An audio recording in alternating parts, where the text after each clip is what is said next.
سردار حسینی یہ چلن زندہ رہے، ہاذا خانے سجانے کی لگن زندہ رہے۔ اعوذ باللہ من الشیطان اللعین الرجیم، بسم اللہ الرحمن الرحیم، الحمد للہ وکفا وسلام علی عبادہ الذین اصطفیٰ۔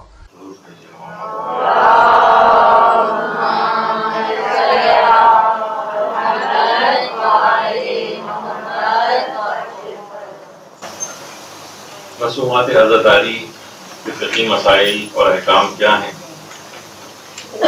یہ آج ہماری گفتگو کا موضوع رہے گا۔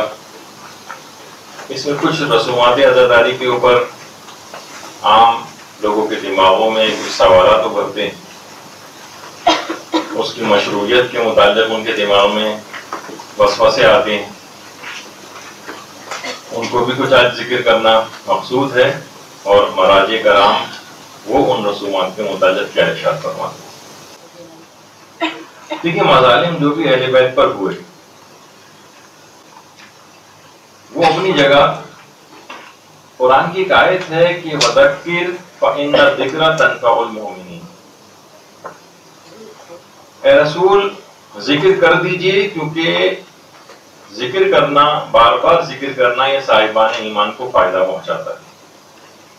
اچھا، قرآن نے یہاں یہ بات نہیں کہی کہ کس چیز کا ذکر کرنا ہے، کس چیز کی بار بار یاد دہانی کرنی، اور ان یاد دہانیوں کے لیے کن کن ذرائع کو اختیار کرنا ہے۔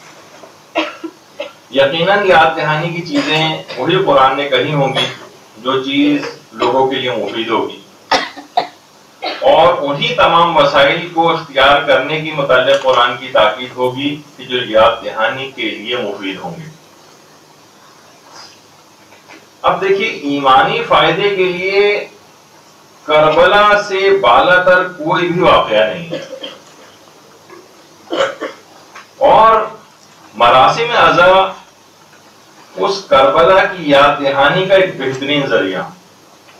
ایک ایک چیز پکچرائز ہوتی ہے، لوگوں کے سامنے آتی ہے، بچوں کے سامنے آتی ہے، بچہ کوئی بھی فوراً اس کے دماغ میں سوال اٹھے گا کہ یہ تابوت کس کا ہے، یہ مشق کس کی ہے، یہ علم کس کا ہے، یہ عماریاں کس لیے ہیں، یہ سبیل کیوں لگائی گئی ہے۔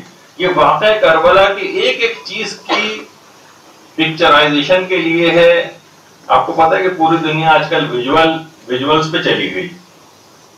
یہ بھی آپ دیکھیں، پہلے اس طرح کے درس نہیں ہوتے تھے، لیکن اب ساری چیزیں آپ اپنی آنکھوں سے دیکھتی ہیں، تو وہ زیادہ اثر پذیری رکھتے ہیں، زیادہ لوگ کنونس ہوتے ہیں۔ کیوں اتنا زیادہ ٹی وی اور میڈیا جو ہے وہ چھا گیا؟ تو اسلام نے بھی بہت ساری چیزوں کا خیال رکھا ہے۔ تو یہ تمام چیزیں جو آپ کو واقعہ کربلا کے سلسلے میں نظر آتی ہیں، خواہ اپنے دیکھیں خواہ غیر دیکھیں، ان کا دماغ فوراً کسی خاص واقعے کی طرف متوجہ ہوتا ہے۔ اچھا، اب اگر مراسم عزا کو اگر ہم دیکھیں تو مراسم عزاداری کی کوئی ایک قسم نہیں، اس کی بہت ساری اقسام ہیں۔ اس میں ایک قسم تو ہے فطری عزاداری۔ عام طور پر لوگ سمجھتے ہیں کہ فقط عزاداری یہی ہے، مثلا گریہ کرنا، آنسوؤں کا نکلنا، رونا، ماتم کرنا، سر اور سینے کو پیٹنا، نوحہ، مرثیہ، یہ سب فطری عزاداری۔ لیکن عزاداری کی کوئی ایک قسم تو نہیں۔ عزاداری کی دوسری قسم ہے جس کو ہم کہتے ہیں بشری مصنوعات۔ اس قسم کو لوگوں نے خود بنایا، مثلا علم، تابوت، تعزیہ، عماری، جھولا، گہوارہ، مہندی وغیرہ، یہ بشری مصنوعات کہلاتی ہیں۔ یہ خود عزاداری کی قسم ہے۔ عزاداری کی تیسری قسم ہے جس کو شدت تاثر کہا جاتا ہے، یعنی جب غم میں انسان بہت ایکسٹریم پہ جاتا ہے تو کچھ ایکسٹریم اعمال اس سے انجام پاتے ہیں۔ ابھی ہم اس کے حلال اور حرام ہونے کی بحث نہیں کر رہے، وہ تو اپنے مقامات پہ احکامات میں آتی ہے، لیکن عام طور پر جو رائج ہے، مثلا یہی زنجیر کا ماتم، قومی کا ماتم، یہ فطری عزاداری نہیں، یہ اس کی شدت کو ظاہر کرتے ہیں. عزاداری میں غم کی شدت کچھ خاص طریقوں سے ظاہر ہوتی ہے. عام طور پر جیسے اس کے مظاہر دیکھنے میں آتے کہ بہت شدت غم ہوا, انسان دیوار سے سر ٹکرانے لگتا ہے, چیز اٹھا کے اپنے اوپر مار لیتا ہے, تو یہ شدت تاثر کہلاتا ہے. اسی طریقے سے مثلا انگاروں کے اوپر ماتم کرنا, حرام حلال کی بحث الگ ہے, اس کے احکام اپنے مقام پر آئیں گے, لیکن ایک شدت تاثر بہرحال یہ بھی ایک قسم بنتی. پھر اس کے بعد کچھ اعمال خیر ہیں, یہ بھی عزاداری کی اقسام ہی کے تحت آتے ہیں. کون کون سے اعمال خیر؟ مثلا یہ سبیل لگانا, مثلا تبرک بانٹنا, مثلا یہ نظر نیاز وغیرہ جو ہوتی ہے, لوگوں کو کھانا کھلانا حاضرین مجلس کو, یہ اعمال خیر ہیں جو اس کے ساتھ ہی اس پورے پیکیج میں انکلوڈڈ ہوتے ہیں. اور اعلان غم بھی ایک کیفیت اسی کے اندر آتی ہے کہ سب کو اس کی اطلاع کرنا, سب کو جمع کرنا, مثلا اخبار میں اشتہار دینا, لوگوں کو فون کر کر کے بلانا, یہ بھی خود تمام یہ آپ کا ثواب عزاداری کو اس وقت سے شروع ہو جاتا ہے جبکہ آپ ان تمام چیزوں کے اقدامات کر رہے ہوتے ہیں. اچھا, اب دیکھیں جتنی بھی رسومات عزاداری ان میں سے اکثر حسرتوں کی یادگاریں, حسرتوں. مثلا پچھلی دفعہ تو خیر اس پہ گفتگو ہو چکی, جیسے مہندی ہی, کہ مثلا ایک نوجوان کی, ایک ماں کی یا ان کے عزاداروں کی حسرت ہے کہ ایک جوان سال کو بالکل اس طرح سے اس کو عین عالم شباب کے اندر جو ہے وہ اس کو زندگی سے ہاتھ دھونا پڑا, ابھی اس نے کوئی خوشی نہیں دیکھی تھی. تو دیکھیے لوگ کہتے ہیں کہ مہندی ہے اس بات کی نشان, اگر شادی ان کی ثابت ہو جاتی اور واقعی ہو جاتی تو شادی کے بعد مہندی کا کوئی تصور نہیں تھا. شادی ثابت نہیں, اسی وجہ سے تو مہندی اور وہ کی جاتی ہے لوگوں کے حسرت کے اظہار کے طور پر, ورنہ اسلام کا تو الگ سے کوئی حکم نہیں ہے ظاہر اس متعلق کہ واجب ہے یہ نکالنا ضروری ہے. تو ایک کلچر میں ہمارے ایک چیز ہے, اس لحاظ سے اس کو یعنی حسرت کی یادگار سمجھی جاتی ہے. اسی طرح یہ اسی متعلق وہ جو پچھلی دفعہ میں نے آقا شبیری زنجانی نے کہا تھا کہ ان کا بھی فتویٰ اس سلسلے میں آ چکا ہے, تو وہ بھی آپ کے خدمت میں یہاں لگا دیے گئے, لیکن اسی تفصیل کا میں اس وقت بتا چکا ہوں. اسی طریقے سے تابوت اٹھانا یہ خود بھی ایک حسرت کی یادگار ہے کہ کربلا میں مولا حسین کا تابوت نہیں اٹھا تھا, تو لہٰذا ہم ان کا تابوت اٹھا رہے ہیں کیونکہ ایک گور و کفن لاشا جو ہے وہاں پر پڑا رہ گیا تھا. اسی طریقے سے جو 72 تابوت ہیں یہ بھی حسرت کی علامت ہے, وہ بھی سارے امام حسین کے ساتھ ہی وہاں پر شہید ہوئے ہیں. تو ان کی بھی ہماری حسرت ہے کہ اگر ہم اس حسرت کو اب پورا کرتے, اگر ہم ہوتے یا حالات اس طرح کی سازگار ہوتے تو لوگ اسی طریقے سے تمام مراسم کے ساتھ ان کے جنازے کو اٹھاتے. تو یہ جو 72 تابوت وغیرہ بھی ہیں, بہت سے لوگ اس پہ اعتراض کرتے ہیں, بس ایک آدھ کافی ہے 72 بنانا, یہ تو کوئی اسراف ہے, اور یہ اس طرح کی آوازیں بھی اٹھنے لگی. ان سب کا فل ایک تاثر ہوتا ہے, لوگ دیکھتے ہیں اتنی بڑی تعداد میں, اچھا اتنے لوگ شہید ہو گئے تھے مارکہ حق و باطل میں, کہ ان کا ایک الگ دیکھنے کا ایک تاثر ہوتا ہے. تو خود ہماری حسرت کی ایک یادگار ہے. اسی طریقے سے یعنی کہ تمام جو 72 شہید ہوتے ہیں ان کی جو یادگار ہے اسی وجہ سے منائی جاتی ہے. اسی طرح سے جو انگاروں کے اوپر یا آگ کا ماتم جسے کہا جاتا ہے, حلال و حرام کے فتووں کو بھی چھوڑتے ہوئے, وہ آگے کبھی آئیں گے, یہ اس واقعے کی تصویر کشی ہے کہ جس وقت قیام حسینی کے اندر آگ لگی تھی اور بیویاں چھوٹے چھوٹے بچوں کو لے کر ایک جلتے ہوئے خیمے سے دوسرے خیمے کے اندر منتقل ہو رہے, یہ اس کی ایک لحاظ سے تصویر کشی کی جاتی ہے. جذبات کے اظہار کے طور پر ایک حسرت ہے, ایک دکھ کے احساس کی تصویر کشی ہے جو کہ اس وقت کی جاتی ہے. اسی طریقے سے مثلا سبیلیں لگانا, سبیلیں یہ اس حسرت کی تکمیل ہے کہ وہ خانوادہ اہل بیت اور بچوں کے جو سوکھے سوکھے لب اور ان کے سینوں میں آگ لگا دینے والی جو پیاس تھی, اگر ہم ہوتے تو اس کو بجھاتے. اب کیونکہ وہ تو نہیں, ہم اس حسرت کا اظہار کرتے ہیں کہ ہم دیگر پیاسوں کی پیاس بجھائیں گے. سبیلیں اسی حسرت کی یادگار ہے. اسی طرح سے حضرت عباس کی مشق, یہ بھی حضرت عباس کی اس حسرت کی یادگار ہے جس دلی حسرت کو لے کر وہ اس دنیا فانی سے کوچ کر گئے کہ وہ بچوں کو سیراب کرنے کی آرزو کو نہ پورا کر سکے، ان کی اس حسرت کی یادگار کے طور پر ہم مشق بناتے ہیں، اور لوگ اسی حسرت کی یادگار کے طور پر خود سبقہ بنتے ہیں، لوگوں کو پانی پلاتے ہیں، کہ عباس کی جس طرح حسرت تھی کہ وہ پانی پلاتے لوگوں کو، تو اس حسرت کی یادگار کے طور پر پانی پلاتے ہیں، اور یہی وجہ ہے کہ خود آئے ان کے حرم میں بھی باقاعدہ اس طرح سے جو ہے مشق وغیرہ لگی ہوئی ہوتی ہے۔ اگر آپ وہاں جائیں مقامات مقدسہ پہ تو آپ کو اکثر جگہوں پر اسی انداز سے لگی ہوئی نظر آئیں گے۔ اور علماء عرفان کا کہنا یہ ہے کہ حضرت عباس کو اپنے تمام تر القابات کے اندر جو لقب سب سے زیادہ پسند ہے وہ سبقہ ہے، سبقہ۔ یہ حضرت عباس کو تمام جو القابات ہیں ان میں سب سے زیادہ پسند یہی لقب ہے۔ اچھا، ہم جو ان کے منہ سے الفاظ نکلے ہیں ان کی بھی یادگاریں مناتے ہیں، جیسے کہ روایت میں کہ حضرت ام کلثوم علیہ الصلوۃ والسلام نے ارشاد فرمایا تھا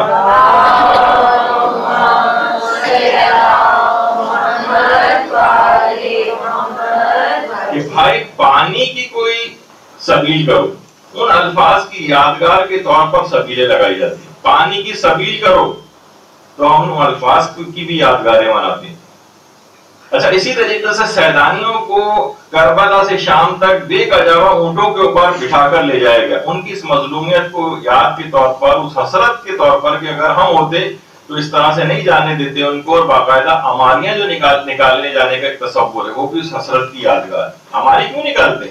وہ تو خود بے گجاوا اونٹوں کے اوپر گئی ہیں، اس میں تو کوئی ہماریاں نہیں تھی، لیکن وہ ایک حسرت ہے کہ ہم اس حسرت کا اظہار کرتے ہیں کہ اگر ہمیں موقع ملتا تو ہم یہ ان کو مہیا کرتے، پورے تو اس کو احتشام کے ساتھ ان کو ایک جگہ سے دوسری جگہ جانا ہوتا تو اس پر لے کر جاتے۔ اسی طرح سے قید خانوں کے اندر نہ بچوں کو رونے دیا جاتا تھا، جب بھی رونے کی آواز بلند ہوتی تھی تو باقاعدہ تازیانے مارے جاتے تھے، بچے گھٹ کے رہ جاتے تھے۔ ان کی اس حسرت کے اظہار کے طور پر ہم بلند آواز کے ساتھ گریا کرتے ہیں کہ ان کو وہاں پر رونے نہیں دیا گیا، لیکن ہم کھل کر روتے ہیں، اس حسرت کا ایک لحاظ سے گویا اظہار کرتے ہیں۔ اسی طرح سے ائمہ کے قبور کے اوپر ڈھایا جاتا تھا، اس کے اوپر پانی چھوڑا جاتا تھا، بقی کا تو پورا کا پورا ائمہ کے سارے روضے منہدم کر دیے گئے۔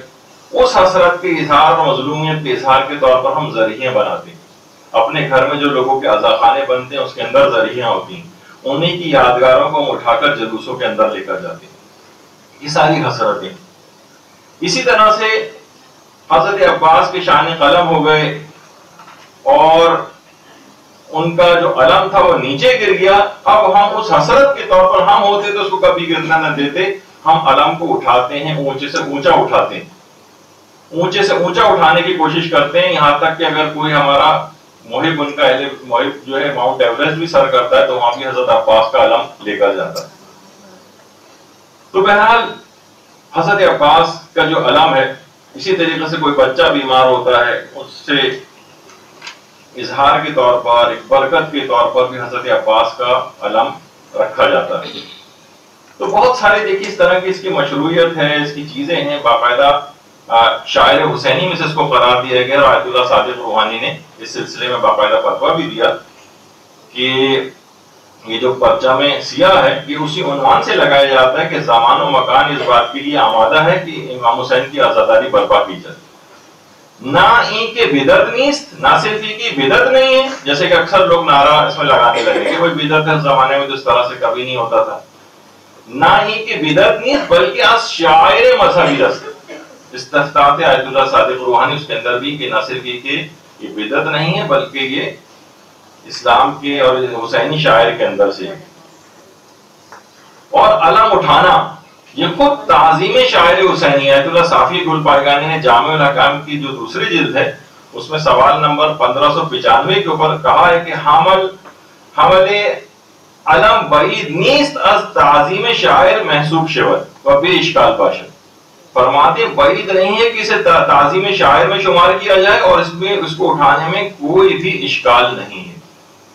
تو دیکھیے یہ تمام چیزیں ایسی ہیں کہ اسی طریقے سے جو شبیہ خوانی کی جاتی ہے، یعنی باقاعدہ بہت سی جگہوں پہ پورا لائیو ایک لحاظ سے اس کو پکچرائز کیا جاتا ہے، پورے منظر کو دہرایا جاتا ہے، یہاں تک کہ آیت اللہ شبیلی زنجانی فرق کے حوالے سے جو ہے ایک بات مشہور ہے، وہ خود فرماتے ہیں کہ امام زمانہ علیہ الصلوۃ والسلام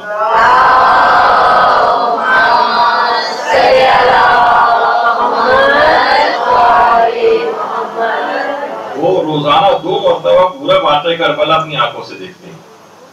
تو اس وجہ سے کہ یہ ملازم یہ جو جتنے بھی مظالم ہیں یہ بھلا نہ دیے جائیں، ان کو جو ہے وہ باقی رکھا جائے۔ تو اسی وجہ سے باقاعدہ ان تمام واقعات جو عاشور کے روز پیش آئے اس کو باقاعدہ طور پر بہت سے علاقوں کے اندر، یا پاکستان اور انڈیا وغیرہ میں تو اتنا شروع نہیں ہے یہ، بلکہ ہے ہی نہیں، لیکن عرب، ایران وغیرہ کے اندر یہ چیزیں بہت ہیں کہ عام ہیں، اور اس کے متعلق اس کے جواز کے علماء نے فتاوی بھی دی ہیں۔ اب اس پہ بھی بہت سے لوگ سوال اٹھاتے ہیں اور ان کو ہر وقت ایک تو اسراف بہت یاد رہتا ہے کہ مثلا علم کا جو کپڑا ہے اس کو جو ہے فروخت کر کے کسی غریب کے کپڑے بنائے جائیں۔ اس پہ بھی ہے کہ خیموں وغیرہ کو جلانے میں یہ اسراف اور تبذیر کے اندر نہیں آئے گا کہ وہ یہ خیمہ خریدا آپ نے پھر اس کو جلا رہے ہیں آپ۔ تو علماء نے کہا نہیں، یہ ان سب چیزوں کی حکمتیں اور مصلحتیں ہیں، اور یہ اس کے اندر شمار ان کے فائدے ہیں۔ کسی کوئی چیز اگر فائدے مند ہو تو اگر وہ مثلا جلانے سے آپ کو کوئی چیز فائدہ مل رہا ہے اور عقلی فائدہ بھی مل رہا ہو تو اس کو کرنے انجام دینے میں کوئی حرج نہیں، علماء اور مراجع کے فتاوی۔ تو بہرحال دیکھیے تمام مظالم کی یادگاریں اور حسرتیں سینکڑوں سال سے یہ مراسم چلے آ رہے ہیں۔ جیسے کہ میں نے پچھلی دفعہ بھی کہا تھا کہ بند کمرے میں کتنے افراد خاموشی کے ساتھ روتے رہیں تو کبھی وہ امپیکٹ اس کا نہیں ہوگا، بھلا دیے جائیں گے، بلکہ خود وہ 1 2 3 سال کے بعد وہ افراد جو کہ اگر اس کو کہہ رہے ہیں کہ اس کو بند کمرے کے اندر صرف رونے کی حد تک، کیونکہ امام سے صرف گریہ ثابت ہے، بس اگر امام سے صرف گریہ ثابت ہے تو آپ گریہ کر کے دیکھیں، دوسرے تیسرے سال آپ خود بھی محرم نہیں منا سکیں گے۔ یہ پوری رسومات کا ایک خاص پیکیج ہے جس سے ان کو زندہ رکھا ہوا ہے۔ اسی اعتبار سے مجتہدین کی بھی ایک حسرت ہے کہ ایام فاطمیہ جو سیدہ زہرا سلام اللہ علیہا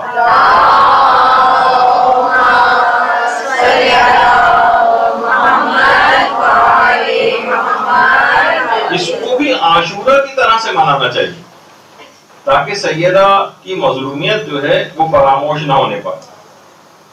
اچھا، اب 2 گروہ جو ہیں خاص طور پر ان مراسم عزاداری کے خلاف عام طور پر نظر آتے ہیں۔ اب تقریباً 2 اس طرح کے مکاتب فکر ہیں موجود۔ ایک تو وہی ہے جو کہ شروع سے آپ کا مخالف ہے، جو کہ کچھ ایسے غیر شیعہ حضرات ہیں جو آپ کے ہر فعل کے اوپر اعتراض کرتے ہیں، آپ کی ہر رسم کے اوپر اعتراض کرتے ہیں، اور دوسرا کچھ یہ آوازیں آپ کے اپنے اندر سے اٹھنے لگی، انہیں ہر جتنی بھی رسم ہے وہ ہر رسم بدعت لگنے لگی ہے، ہر رسم خرافاتی لگنے لگی ہے، ہر رسم بے فائدہ لگنے لگی ہے، ہر رسم احمقانہ لگنے لگی ہے، ہر رسم توہین مذہب لگنے لگی ہے۔ اور وہ شعر بھی اکثر لوگ جہاں کہیں بھی کسی رسم کا تذکرہ ہوتا ہے فوراً ایک شعر جو ہے وہ جڑ دیا جاتا ہے کہ حقیقت خرافات میں کھو گئی اور یہ امت روایات میں کھو گئی۔ بس انہوں نے مثلا غالب کا یہ شعر یاد کر لیا اور ہر جگہ اس شعر کو پیش کرتے رہتے ہیں۔ تو دیکھیں مجتہدین ہمیشہ ان مراسم کے بہت زیادہ حمایت میں رہتے ہیں اور ہمیشہ محافظ بن کر سامنے آتے ہیں۔ اچھا، جب اور کوئی چیز نہیں ہوتی تو پھر ایسے افراد دل ملا کر مجتہدین کو بھی برا بھلا کہنے لگتے ہیں۔ تو ایک لحاظ سے یہ 2 چیزوں کے اوپر حملہ اب تک ہی کہا جاتا تھا کہ 2 چیزوں سے شیعت کی بقا ہے، ایک تو ہے عزاداری اور دوسرا ہے ہمارے مرجعیت۔ تو وہ رسومات عزاداری کے خلاف بھی بات کرتے ہیں، وہ والا مقصد بھی پورا ہوتا ہے، اور پھر عوام میں جب بات آتی ہے اور مراجع کے فتاوے پیش کیے جاتے ہیں تو وہ مراجع کو بھی برا بھلا کہنے لگتے ہیں۔ تو ایک چیز سے بعض اوقات اس طرح سے 2 شکار کیے جانے لگتے ہیں، اور پھر اس کو باقاعدہ بدعت بھی جو ہے کہ رسومات عزاداری بدعت ہیں یہ قرار دیا جانے لگا۔ اچھا، بدعت کی بھی اگر آپ تعریف دیکھیں، کہا جاتا ہے کہ ہر وہ چیز جو امام معصوم یا معصومین کے زمانے میں نہ ہو وہ بدعت ہے، جو بھی معصومین کے زمانے میں نہ ہو یا رسول اللہ کے دور میں نہ ہو وہ بدعت ہے۔ اچھا، پہلی بات تو یہ بات یاد رکھنی چاہیے کہ اسلام زمانی کسی تقسیم کا قائل نہیں، یعنی ایسا کوئی اصول نہیں کہ جو چیز زمانے رسول خدا میں نہیں تھی وہ سب کی سب بدعت ہے. اس کا مطلب یہ ہوا اگر ہم اس اصول کو مان لیں تو جتنی بھی ہمارے پاس ایجادات ہیں وہ بھی ساری بدعت ہو جائیں گی. خود وہ معترض بدعت ہو جائے گا مجسم کیونکہ وہ رسول کے زمانے میں نہیں تھا. ہم سب بھی افراد بدعت ہو جائیں گے, ہم بھی رسول اللہ کے زمانے میں نہیں تھے.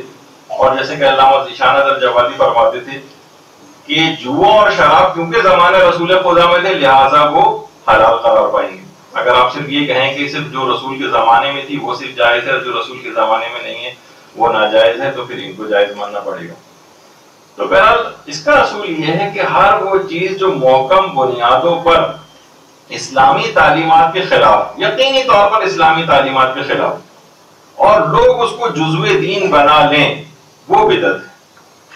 اس یہی وجہ ہے کہ جو دوسرا مکتب فکر جو آپ تو عام طور پہ آپ پر بدعت کے الزامات لگاتا ہے مختلف مراسم کے سلسلے میں بھی غیر شیعہ افراد کا, وہ ان کے پاس خود یہ والی تقسیم ہے, ایک ہوتی ہے بدعت حسنہ اور ایک ہوتی ہے بدعت سیئہ. بدعت سیئہ یعنی ایک اچھی بدعت اور ایک ہوتی ہے بری بدعت. مثلا اچھی بدعات میں انہوں نے جیسے کہ تراویح کو شمار کیا, کہا کہ بدعت ہے, پیغمبر کے زمانے میں نہیں تھی, بعد کے ادوار میں شروع ہوئی ہے, لیکن بہرحال بدعت ہے. اچھا پھر اور بھی بدعت کی اقسام بنائے گئے, مثلا ایک بدعت حرام ہوتی ہے, ایک بدعت مستحب ہوتی ہے, ایک بدعت واجب ہوتی ہے, ایک بدعت مکروہ ہوتی ہے, ایک بدعت مباح بھی ہوتی ہے. البتہ علامہ ذیشان الجوادی ایک بات بڑی اچھی کہتے تھے, وہ کہتے تھے کہ امت مسلمہ ایک بہت بڑی بدعت کے اندر مبتلا ہے لیکن لوگ اس کے خلاف آواز نہیں اٹھاتے, اور وہ ہے درود میں سے وآلہ کا لفظ نکال لینا, صلی اللہ علیہ وسلم. یہ مکمل بدعت ہے, یعنی پیغمبر کے حکم کے اور سیرت کے سراسر خلاف ہے کہ اس میں سے وآلہ کا لفظ نکال دیا جائے. اچھا اب یہ دوسری آواز ہی اٹھتی ہے غیروں کی طرف سے بھی اور اپنے لحاظ سے بھی اٹھنے لگی ہے. میں بہت چیزیں آپ کے سامنے ایسی چیز پیش کر رہا ہوں, بہت سی چیزیں اگر آپ پوری دنیا سے آنکھیں بند کر کے بیٹھ جائیں تو آپ کو کچھ ہر چیز اچھی لگے گی, کچھ بھی نہیں ہو رہا. لیکن اگر آنکھیں کھلی رکھیں تو فتنوں کا ہمیشہ علماء یہ بیان فرماتے ہیں, فتنے جو ہیں ان کو ہمیشہ بہت پہلے ہی سے بالکل ان کے بچپنے کے زمانے میں ان کو قتل کر دینا چاہیے.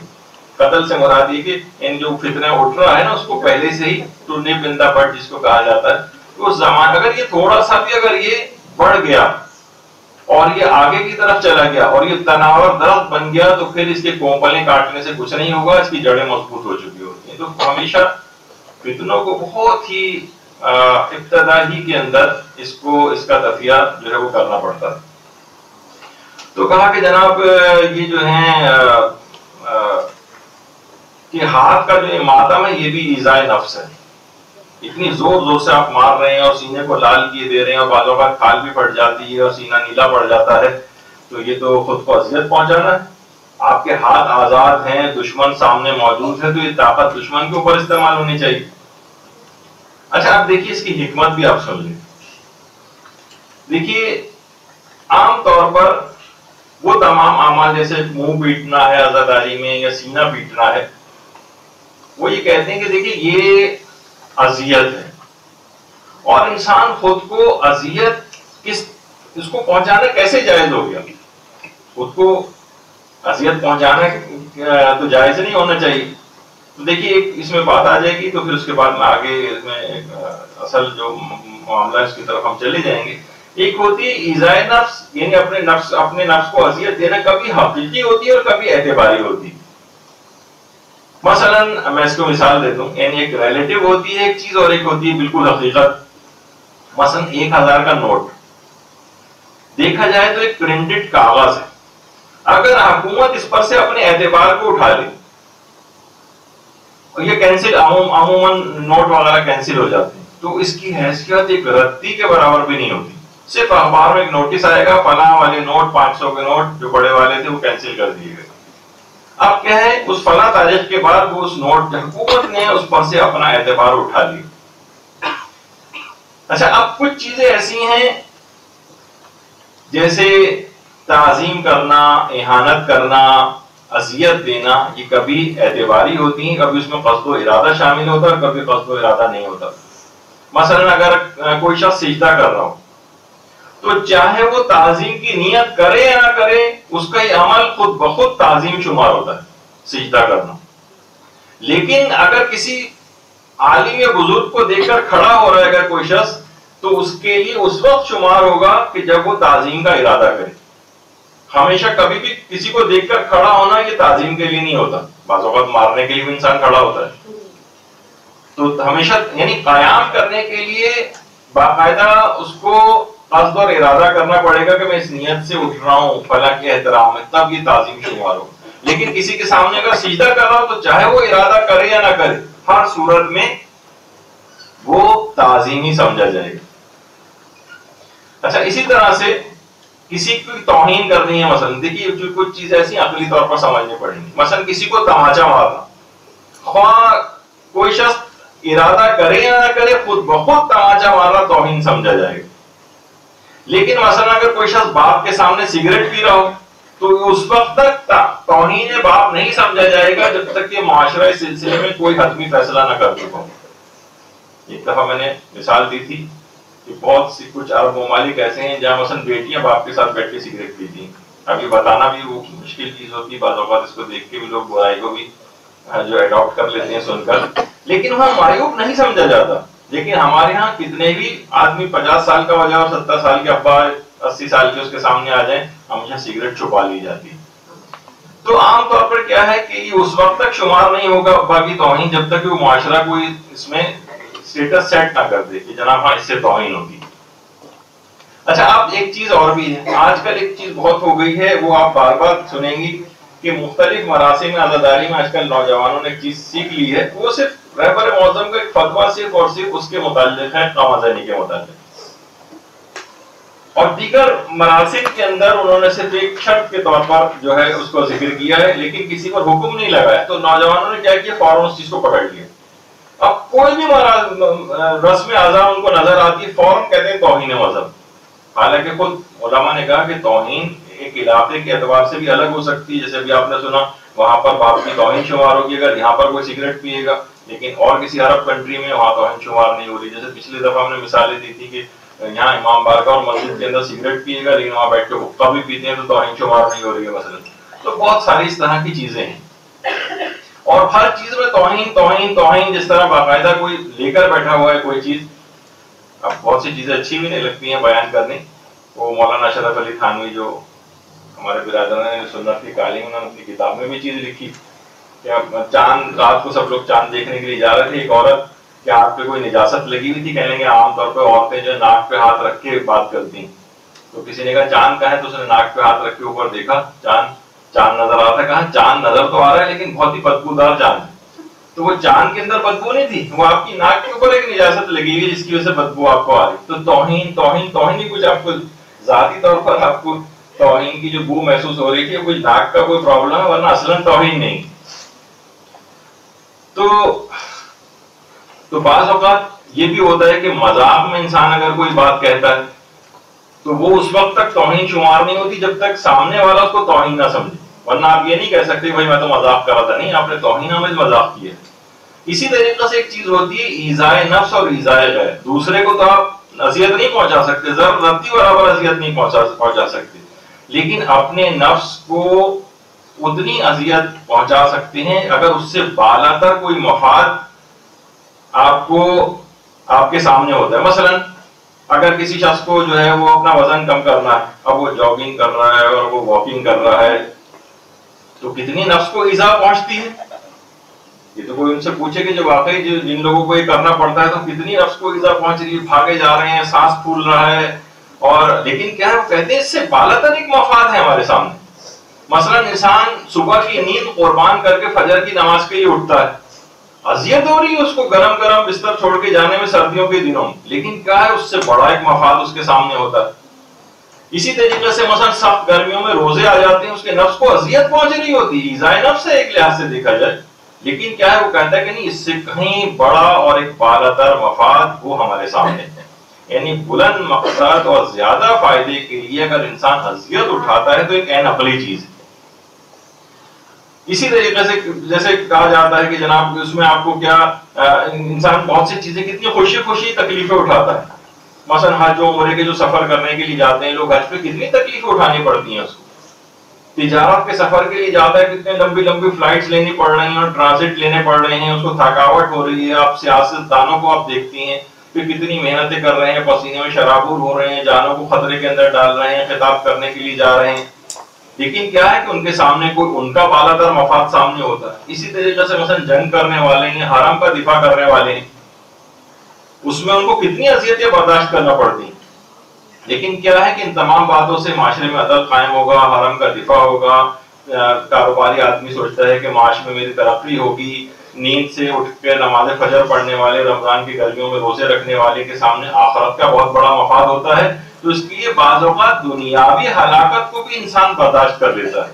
ایک ہوتی ہے ہلاکت دنیاوی اور ایک ہوتی ہے ہلاکت اخروی.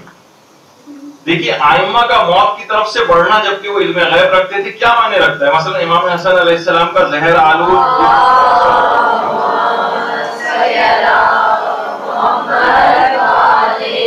زہر کیوں کیا انہوں نے؟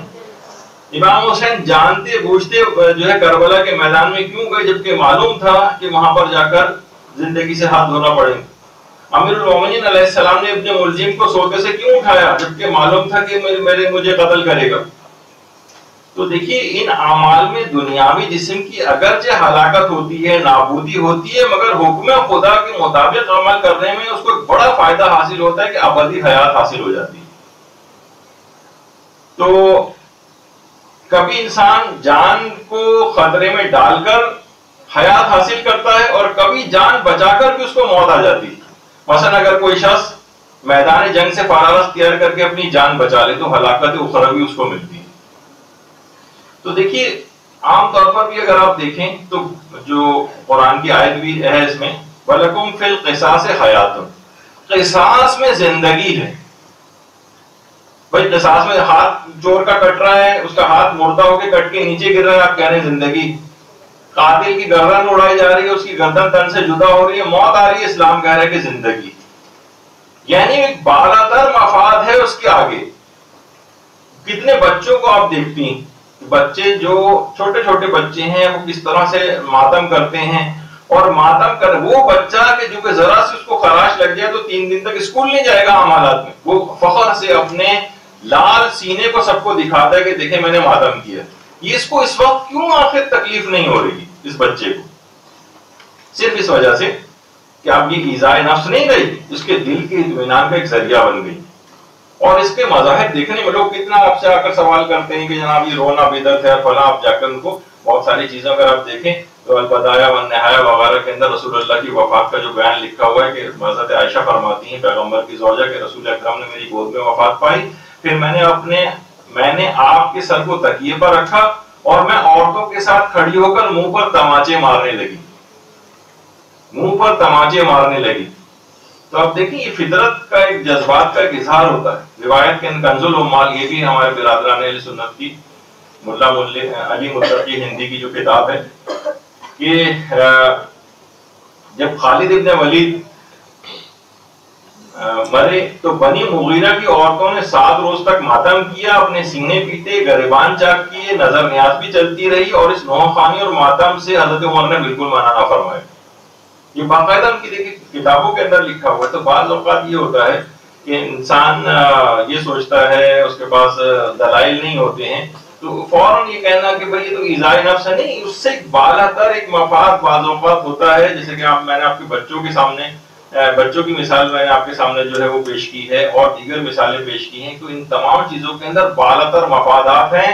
یہ بظاہر ویسی چیزیں نہیں ہیں جتنی بھی رسومات عزاداری کہ آپ ایک سرسری نگاہ میں اس کو دیکھیں اور کہیں نہیں اس کا تو کوئی فائدہ نہیں. ان کی ہر چیز کا فائدہ ہے. یہاں تک کہ آپ دیکھیں کہ اگر مراسم نظر جو ہم اپنی آنکھوں سے دیکھتے ہیں، بچوں کے دماغ میں ساری چیزیں ابھر رہی ہوتی ہیں، حتیٰ کہ اگر کوئی گونگا بہرا بچہ جو اس کے کان میں آواز نہیں گئی کبھی، جو بول نہیں سکتا ہے، وہ بھی اگر اس کے کام پھر اس تک واقع کربلا کیسے پہنچے گا؟ وہ ان رسومات کو دیکھ کر واقع کربلا کو پہچانے گا.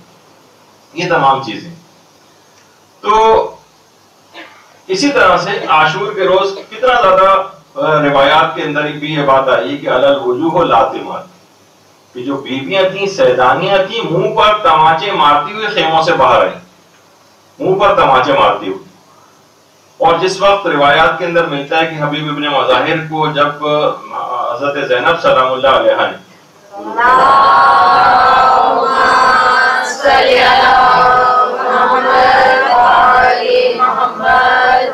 پیغام پہنچایا تو حبیب نے اپنے منہ پر تماچے مارے اور سر پر خاک اٹھا اٹھا کے ڈالنے شروع کی. اب کسی کے سامنے موجودہ جتنے بھی معترضین افراد ہیں ان کے سامنے اگر حبیب کا یہ عمل رکھا جائے گی، حبیب کے سامنے ہوتے تو کہتے ہیں حبیب یہ کیا توہین مذہب آپ کر رہے ہیں، آپ رجل فقیہ ہیں، امام نے آپ کو کہا ہے فقیہ کا تو یہ کام نہیں کہ زمین سے مٹی اٹھا کے اپنے سر کے اوپر ڈالے. تو یہ ایک انسانی جذبات کا ایک اظہار ہوتا ہے جو جس کا حبیب جیسے فقیہ نے بھی اس کا مظاہرہ کیا ہے، اور آپ اس کو جو ہے خلاف عقل قرار دے رہے ہیں، ان کو خرافات قرار دے رہے ہیں، ان کو توہین مذہب قرار دے رہے ہیں. تو ایسا کوئی بھی نہیں. اسی طریقے سے آپ دیکھیں اگر اربعین پر نجف سے کربلا کا جو پیدل سفر ہے، اس سفر کے اندر انسان کتنی صعوبتیں اٹھاتا ہے. کسی بھی شخص کے سامنے آپ رکھیں کہ بھائی جو آپ کے مثلا پاؤں زخمی ہوئے چلے جا رہے ہیں اور آپ کو تکلیف ہو رہی ہے، ساری اذیتیں آپ کیوں برداشت کر رہے ہیں؟ عشق حسین اس کے اندر اس کا بالاتر مفاد کیا ہے؟ امام حسین کے عشق میں اس میں اضافہ ہوتا جاتا ہے. تو صرف بجائے اس کی کہ آپ اپنا علمی معیار پڑھائیں، آپ غیروں کے چند تانے سن کر نوجوان اپنے رسم و رواج اور اپنی عزاداری کی جو رسومات ان کو چھوڑنے کو تیار ہوں. کہا جاتا ہے بھائی اپنے دلائل چیک کر لیں. جیسے کوئی شخص کسی کو کہے کہ بھائی دیکھو کوا تمہارے کان لے گیا تو ہم کوے کے پیچھے بھاگنا شروع کر دیں. بھائی اپنے کانوں پہ ہاتھ لگا کے چیک کر لیں کان لے کے بھی گیا یا نہیں لے کے گیا. اپنی تو دلائل چیک کر لو نا. آپ کے پاس آپ نے اپنی صلاحیت بڑھا نہیں رہے. دیگر افراد جو بھی اعتراض کرتے جا رہے ہیں سب آپ کہہ رہے ہیں کہ کیونکہ وہ اعتراض کر رہے ہیں لہٰذا ہمیں اس کو چھوڑ دینا چاہیے. تو جتنی بھی رسومات آپ چھوڑتے چلے جائیں گے وہ غیر جن کی وجہ سے آپ چاہ رہے ہیں کہ آپ اپنی رسومات چھوڑ دیں وہ تب بھی آپ سے راضی نہیں ہوں گے. یہی وجہ ہے کہ آیت اللہ بہجت سے بھی بات سوال پوچھا گیا کہ بعض افراد کہتے ہیں کہ مختلف شاعر حسینی جو ہیں یہ دشمنان جو ہمارے دشمن ہیں یہ ان کا نا مذاق اڑاتے ہیں، مسخرہ کرتے ہیں. تو آپ اس سلسلے میں ارشاد فرمائیے کہ کیا کریں. تو انہوں نے جواب دیا این حرفہ اعتبار نہ دارت. ان باتوں کا ان لوگوں کہنے کا کوئی اعتبار نہیں، ورنہ تو کافر بھی ہماری نماز کا مذاق اڑاتے ہیں اور ایام حج کے جو ہمارے اعمال ہیں ان کا بھی مذاق اڑایا جاتا ہے. یہ کیا گول گول چکر کاٹ رہے ہیں اس کے پیچھے، یہ کیا ایک دیوار کے اوپر جا کر کنکر مار رہے ہیں، اس کا بھی مذاق اڑایا جاتا ہے. یہ کیا بات ہوئی کہ جو غلطی خود کریں حج میں اور کفارے کے طور پر جانور کو ذبح کریں. بھائی اپنے جسم کا کوئی حصہ کاٹ لیا، غلطی آپ نے کی تھی، جانور کے اوپر کیوں؟ تو آپ کا استہزاء کیا جاتا ہے، آپ کا جو ہے وہ مذاق اڑایا جاتا ہے. آپ کچھ بھی چھوڑتے چلے جائیں، حتیٰ کہ ان کو جو دیگر افراد ہیں ان کو آپ کے کالے لباس کے اوپر بھی اعتراض، وہ اس کو فرعونہ فرعونوں کا لباس قرار دیتے ہیں. آپ جا کر پڑھ لیجیے ان کے متعلق سارے، کہتے ہیں یہ تو فرعونوں کا لباس ہے. مثلا آپ کے ہر عقیدے پر ان کو اعتراض ہے، آپ کے ہر عمل پر ان کو اعتراض ہے، آپ کس کس چیز کو چھوڑیں گے؟ تو یہ مراسم اعزا اس سے ذکر امام حسین تازہ رہتا ہے. اور اب کچھ لوگ ہیں جو روزانہ کی بنیاد پر مخلص مومنین کے لیے ان پر ہر وقت تان و طنز کے تیر چھوڑتے رہتے ہیں، ان کو جاہل، خرافاتی، رسم و رواج پرست، اور ہر وقت ان کی ایمان و عمل پر گویا بس فاتحہ خوانی روزانہ جو ہے وہ ہوتی رہتی ہے. جبکہ آیت اللہ وحید خراسانی یہ بات ارشاد فرماتے ہیں کہ جو شخص بھی کسی ایک چھوٹے سے چھوٹے جملے کے ذریعے بھی شاعر حسینی کی اہمیت کو کم کرے وہ خاتم الانبیاء حضرت محمد مصطفیٰ کی کمر کو توڑتا ہے. معمولی سا ایک جملہ بھی نکالنا جو جس سے شاعر حسینی کمزور پڑ جائے، کوئی اعتراض کرنا، اپنی زبان طعن و اعتراض کو دراز کرنا، یہ گویا پیغمبر کی کمر کو توڑنے کے برابر ہے. یہ باقاعدہ آیت اللہ وحید خراسانی نے کہا ہے. تو اگر کسی کو کوئی واقعی کوئی کسی غلطی کو نشاندہی کرتا ہے، اس کی افادیت کو بڑھانا چاہتا ہے تو اس کے بہت سارے ہیں، اس کو اچھے طریقے سے مثلا اس چیز کی تبلیغ کرے. لیکن یہ طعن و تشنیع کرنا، ہر وقت قوم کو برا بھلا کہتے رہنا، یہ اچھا طریقہ نہیں. دیکھیے یہ مراسم کے ذریعے یہ لوگ جو ہیں آ کر جمع ہوتے ہیں، انہیں مراسم کے ذریعے جمع ہیں. اب اس کے بعد یہاں پر آنے جب لوگ جمع ہو گئے، اب اس کے بعد ان کو کوئی بھی تبلیغ ان کی ہدایت کے لیے، ان کے کردار و عمل کو بہتر بنانے کے لیے، ان کو اچھا مومن بنانے کے لیے اب اس کے بعد آگے کی بات ان کو بتائی جائے. لیکن آپ کہیں گے نہیں ان مراسمی کو ہم ختم کرتے جس کے نتیجے میں یہ لوگ یہاں پر آ کر جمع ہوتے ہیں. یقین کیجیے مراسم لوگوں کی جماوری جو بغیر نے کہا تھا نا کروڑوں روپے خرچ کر کے لوگ میدان بھرتے ہیں خالی, اور یہاں پر بغیر اس کے لوگ کس طرح سے کھینچے چلے آتے ہیں مقناطیس کی طرح سے ان جگہوں کے اوپر کہ جہاں پر عزاداری ہو رہی ہوتی ہے. تو اب اس لحاظ سے دیکھیے جو یہ خود مجالس عزا, آپ کا کیا خیال ہے اس کے متعلق؟ کبھی اگر آپ فتاوی دیکھیں علماء کے, آیت اللہ ناصر مکارم شیرازی سے پوچھا گیا کہ مجالس عزا میں حاضر ہونا اس کا کیا حکم ہے, تو انہوں نے جواب دی مستحب ہے یا واجب ہے؟ جواب دیا کہ حضور در این مجالس مستحب ہے, ویسے تو مستحب ہے ان کے اندر حاضر ہونا, ولی اگر مردم با مقدار لازم حاضر نشود حضور در این مجالس واجب کفایی است. اگر خاص تعداد میں جتنی مجالس کو برپا کرنے کے لیے لوگوں کی ضرورت ہوتی ہے, اگر اتنے لوگ حاضر نہ ہوں تو اس میں حاضر ہونا واجب کفایی ہو جائے گا. احکام عزاداری جو ان کی کتاب ہے آیت اللہ ناصر مکارم شیرازی کی, اس میں سوال کا انہوں نے جواب دیا کہ ویسے تو مستحب ہے, لیکن اگر اتنی مقدار میں لوگ نہ آئیں جتنی ریکوائرڈ ہے مجلس کی شان و شوکت کے لیے اور مجلس کے لیے جتنے ضروری افراد ہوں تو پھر واجب کفایی ہو جائے گا. جس طرح نماز جنازہ واجب کفایی, یعنی پھر واجب کی ایک کیٹیگری کے اندر چلا جائے گا مجالس عزا کے اندر حاضر ہونا, جو کہ خود مراسم عزا کا یہ انتہائی امپورٹنٹ پارٹ ہے. اسی طرح سے آیت اللہ شیخ مرتضی حائری, وہ تو یہ فرماتے کہ روایات کو مد نظر رکھتے ہوئے امام حسین پر گریہ کرنا, گریے کا مستحب ہونا ضروریات مذہب شیعہ میں سے. ضروریات مذہب شیعہ کے معنی اگر کوئی اس کا انکار کرتا ہے تو وہ شیعت سے خارج سمجھا جائے گا. یعنی امام حسین پر گریے کا مستحب ہونا, یعنی اتنا مسلم و ثبوت یہ مسئلہ ہے. اس کے علاوہ آیت اللہ وحید شیخ آیت اللہ سید محمد حسینی وحیدی تبریزی, وہ فرماتے ہیں کہ امام حسین پر گریہ اور مجالس عزا کو برپا کرنے کا اتنا ثواب ہے جس کو نہ زبان بیان کر سکتی ہے اور نہ قلم لکھ سکتا, اتنا زیادہ اس کا ثواب. اس کو کوئی بھی نقصان اس طرح سے پہنچانا اعتراضات کر, یہاں تک کہ آیت اللہ مرشی نجفی فرماتے تھے اپنے وصیت نامہ میں لکھا تھا کہ مجھے قبر میں لٹانے کے بعد دفن سے پہلے امام حسین کی رخصت کے مصائب وہاں پڑھنا, اور جس رومال سے میں امام حسین اور اہل بیت کے مصائب پر جاری ہونے والے آنسوؤں کو پوچھتا تھا دفن کے وقت اسے میرے سینے پر رکھ دیا جائے. اتنی اہمیت ہے ان تمام مراسم کی, اس کے نتیجے میں بہنے والے آنسوؤں کی. اور آیت اللہ احمد خنساری فرماتے تھے, رحلت سے پہلے فرمایا تھا کہ دنیا سے خالی ہاتھ جا رہا ہوں, ایک عمل سے امید ہے اور وہ ہے امام حسین پر گریہ. صرف اس سے امید ہے کہ یہ شاید مجھے بچا لے. اور علامہ مرتضی عسکری فرماتے تھے, آیت اللہ مرتضی عسکری, کہ معصومین کی عزاداری ان کی تعلیمات کو زندہ رکھنے کا مصداق ہے. یعنی یہ جتنے بھی مراسم عزا انجام دیتے ہیں اس سے ان کی تعلیمات زندہ ہوتی ہیں. آیت اللہ فاضل لنکرانی فرماتے تھے کہ اگر امام حسین کا قیام نہ ہوتا تو پہلی صدی میں اسلام کا سورج غروب ہو جاتا, اور عزاداری امام حسین اسی قیام کو زندہ رکھنے کا سبب. یعنی امام حسین نے اس قیام کو زندہ اور باقی اس عزاداری کی رسومات نے رکھا ہوا. اور آیت اللہ محمد تقی جعفری فرماتے ہیں کہ عزاداری امام حسین کے بارے میں سوال کرنا جائز ہے یا نہیں. یہ سوال کرنا ایسے ہی ہے جیسے سوال کیا جائے کہ حق کا دفاع کرنا واجب ہے یا نہیں, ظالم کی مخالفت واجب ہے یا نہیں, اور عدل و انصاف جائز ہے یا نہیں. یعنی اتنی ایسی بات ہے کہ آپ گویا اس طرح سوال کر رہے ہیں.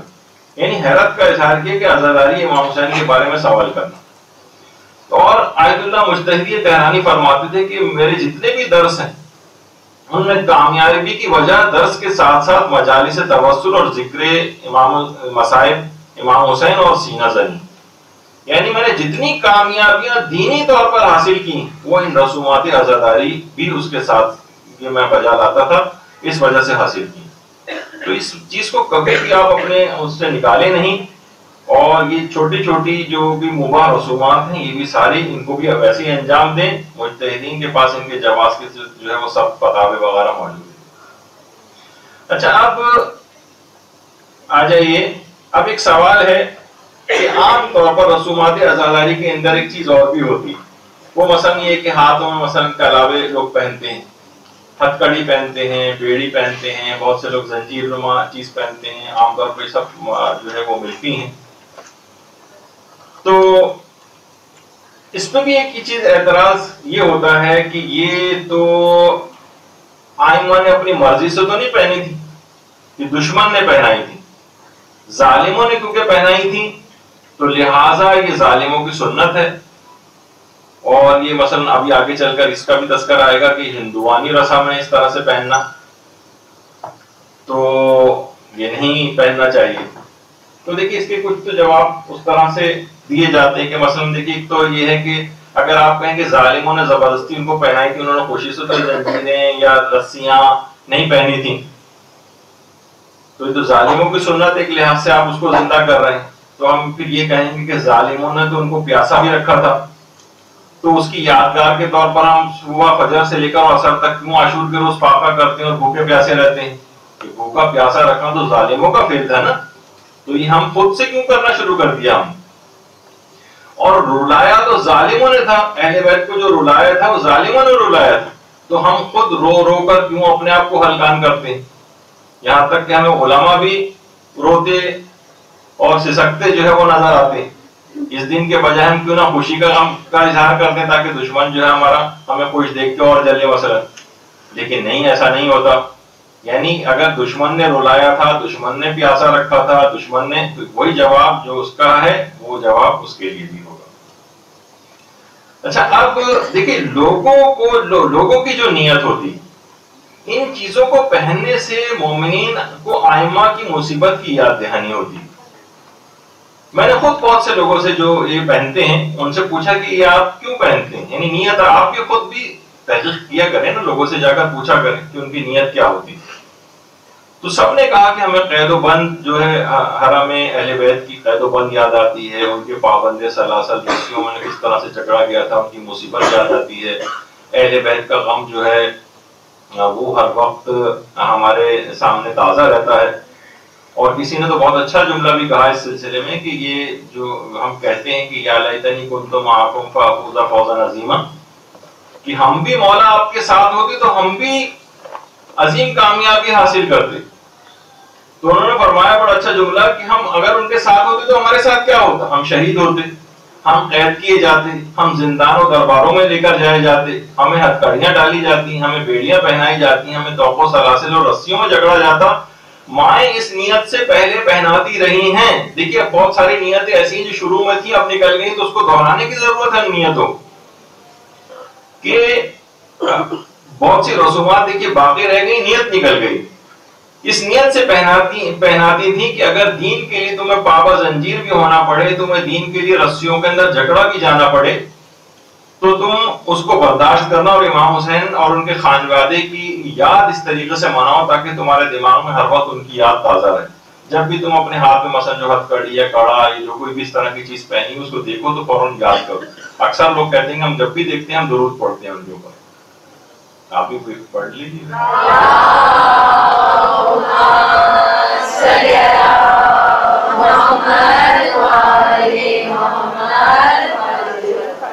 تو زبردستی لوگوں نے اگرچہ ان کو پہنائی تھی، لیکن اب ہم احتجاج کے طور پر بھی پہنتے ہیں، احتجاج کے طور پر پہنتے ہیں. آپ نے دیکھا ہوگا کہ جو لوگ بھی یہ پہنتے ہیں، مثلا اسکول جاتے ہیں، کالجز جاتے ہیں، اپنے جاب کی جگہوں پہ جاتے ہیں، ہر شخص پوچھتا ہے کہ کیوں پہنا ہوا ہے تم.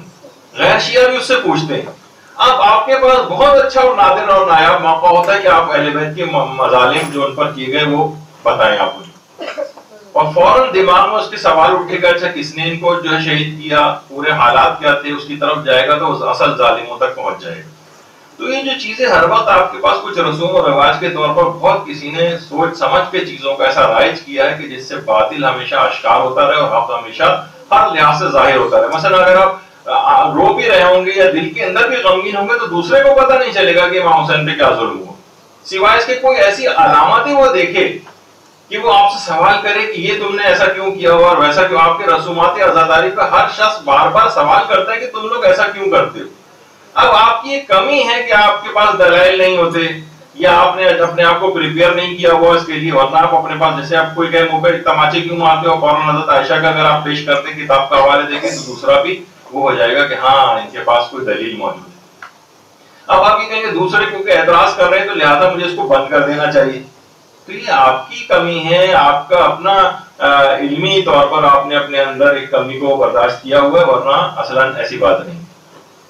اچھا, آپ لوگ یہ کہتے ہیں کہ بھائی اگر امام کو اپنے طور پر اس کا اختیار ہوتا تو کبھی بھی ان چیزوں کو نہیں پہنتے. آپ نے تو اختیاراً پہنی ہوئی, ظالموں نے ان کو زبردستی پہنائی تھی مثلا. تو ایسی بات نہیں. ائمہ کے خود کتنے اصحاب تھے, باقاعدہ وصیت کر کے گئے تھے کہ ہمیں انہی ہتھکڑیوں, بیڑیوں اور توق و سلاسل اور زنجیروں کے ساتھ دفن کیا جائے اور ہمارے جسم سے ان کو الگ نہ کیا جائے. حجر ابن عدی, حجر ابن عدی جن کا شام میں مقبرہ بھی ہے, اور کچھ ہی عرصے پہلے جب داعش وقت کا وہاں پر قبضہ تھا تو داعش والوں نے باقاعدہ ان کے روضے کو پورا ڈھا دیا تھا اور ساری جو زری ہے وہ توڑ پھوڑ دی تھی, اور باقاعدہ قبر کھود کر حجر ابن عدی کا جسم بھی وہاں سے نکال کر لے جانا چاہ رہے تھے. اور اس کے بعد ایک فیک ایک تصویر جو ہے وہ انٹرنیٹ پہ گردش کی کہ انہوں نے جو ہے مثلاً حضرت حجر ابن عدی کا جسم ظاہر ہو گیا تھا, لیکن وہ سب جھوٹی خبر تھی. اور یہ بھی تصویر جو جھوٹی پھیلائی گئی تھی. خود جو وہاں کے متولی ہیں ان کے روضے کے, حجر ابن عدی کے, انہوں نے باقاعدہ یہ بات کہی کہ وہ لوگ مسلسل کھدائی کرتے رہے لیکن حضور کا جسم کہیں بھی نیچے سے ظاہر نہیں ہوا. تو اس کے بعد بہرحال وہ تمام ظالم افراد کے جنہوں نے قبر کی کھدائی کی تھی وہ سب کے سب واصل جہنم ہوئے اور باقاعدہ ان کی گردنیں کاٹ کے جو ہے وہ الگ کی گئے, اس دنیا کے اندر بھی اپنے اس انجام تک پہنچے. تو حجر ابن عدی کو جب حاکم شام نے زنجیریں پہنا کر دمشق بلوا کر قتل کیا تو حجر نے ایک وصیت کی. وصیت کیا تھی؟ حجر نے وصیت کی, باقاعدہ کنز العمال کے اندر بھی ہے, اسد الغابہ کے اندر بھی ہے, اہل سنت کی کتابوں کے اندر ہے کہ لا تطلقوا عنی حدیدا, دیکھو میری جو جتنے بھی ہتھکڑیاں, بیڑیاں, جو لوہا اور زنجیریں سب مجھے پہنائی گئی ہیں, ہرگز مجھ سے جدا نہ کرنا. ولا تغسلوا عنی دمان, اور میرے جسم سے خون کو بھی صاف نہ کرنا. میں اسی حالت میں جو ہے وہ حاکم شام معاویہ کے ساتھ ملاقات کروں گا اور باقاعدہ اس کے ساتھ جدال کروں گا کہ یعنی مجھے اس طریقے سے بے گناہ جو ہے وہ کیوں اس نے جو ہے قتل کیا ہے اور اتنا ظلم کیوں کیا ہے. تو کیوں منع کر رہے ہیں کہ بھائی یہ تو ظالم نے پہنائی ہے نا, آپ کو ظالم نے پہنائی ہے, پھر آپ کیوں کہہ رہے ہیں کہ میرے جسم سے لوہے کو جدا نہ کرنا اور میں حاکم شام سے اس طرح سے. تو یہ احتجاج کا ایک طریقہ ہے باقاعدہ احتجاج کا. آج کا مومن اگر یہ ہوتا تو یہ اعتراض کرتا ہے حضور جب آپ کو یہ وصیت کرنے کی کیا ضرورت تھی, تو ظالموں کی سنت تھی کہ وہ انہوں نے آپ کو پہنائی ہوئی تھی تو آپ اور اس کو پہنے رہنے پر مصر ہیں. تو یہ کہا جائے گا کہ حضور نے احتجاج کیا, اور اسی احتجاج کو آج لوگ کڑا پہن کر, زنجیر پہن کر یا اس طرح سے کوئی بھی چیز پہن کر اس کو ظاہر کرتے ہیں, اپنا احتجاج جو ہے وہ ریکارڈ کرواتے ہیں. یعنی ایک طریقہ احتجاج ہے, طریقہ احتجاج. کیونکہ جب بھی کوئی شخص یہ پہنتا ہے تو فوراً اس کا یہ عمل غیروں کو مصائب امام حسین کی طرف متوجہ کرتا ہے. جیسے میں نے بھی کہا, اسکول, کالج, یونیورسٹی, جاب کی جگہ, ہر جگہ کوئی بھی دوست احباب آپ کا ہوگا, آپ سے سوال ضرور کرے گا کہ یہ تم نے ہاتھ میں کیوں پہنا ہوا ہے. اب آپ کے پاس بہت گولڈن چانس ہوتا ہے کہ اس کو اہل بیت کی مصائب بتائیں, اس کو تاریخ بتائیں, تاکہ اس کا دماغ کچھ سوچنے پر مجبور ہو, اور جن چیزوں کو اور ہستیوں کو اس نے اپنے نزدیک مقدس بنایا ہوا ہے اس میں کچھ دراڑ اس کے آ سکے. اور یہی وجہ ہے کہ پوری دنیا کے, آپ ترکی کے اندر دیکھیں, ترکی کے اندر جو عورتیں ہیں, پچھلی دفعہ بھی آپ کو تصویر دکھائی تھی کہ وہ ہاتھوں میں زنجیریں پہنتی. اب ان سے کہا جائے کہ بھائی آپ کیوں پہن رہے ہیں, یہ تو بدعت ہے, اور یہ تو ظالموں نے ان کو پہنائی تھی, تو زبردستی پہنائی تھی, تو آپ کیا ظالموں کی سنت زندہ کر رہے ہیں؟ تو آپ جا کر ان سے پوچھیے. تو وہ یہ کہتی کہ اس زمانے میں اہل حرم کے ساتھ جو مصائب ہوئے تھے اور ان کو زنجیریں پہنائی تھی, ہم اس کی یاد کے طور پر اس کو پہنتے. اور آج کتنے ہی زیادہ وہاں پر, یعنی پورا سوچیے کہ لاکھوں کا جو ہے وہ مجمع ہوتا ہے, اور ہر عورت کے ہاتھ میں اس لحاظ سے زنجیر ہوتی. تو چوتھے امام کے لوگ جو کڑا پہنتے ہیں اور جو بیڑی پہنتے ہیں اور ہتھکڑی پہنتے ہیں, تو اس خاص واقعے کی طرف ان کا جو ہے وہ اشارہ ہوتا ہے. اور یہ سب چیزیں مثلا کبھی بھی کوئی شخص دیکھے گا کہ پنجہ لگا ہوا ہے, اس کے اوپر زنجیر بندھی ہوئی ہے, تو اس کے دماغ میں کیا آئے گا؟ ایک بچہ بھی وہ سوچے گا کہ یہ کیوں ہے یہ سب. یہ بہت اچھا موقع ہے کہ اس کے دماغ میں سوال پیدا ہو, اور سوال کا پھر اس کو جواب دیا جائے. ہر دیکھنے والے کے دماغ میں سوال کا پیدا ہونا اور اس کا جواب دیا جانا, یہ اس لحاظ سے ضروری ہے.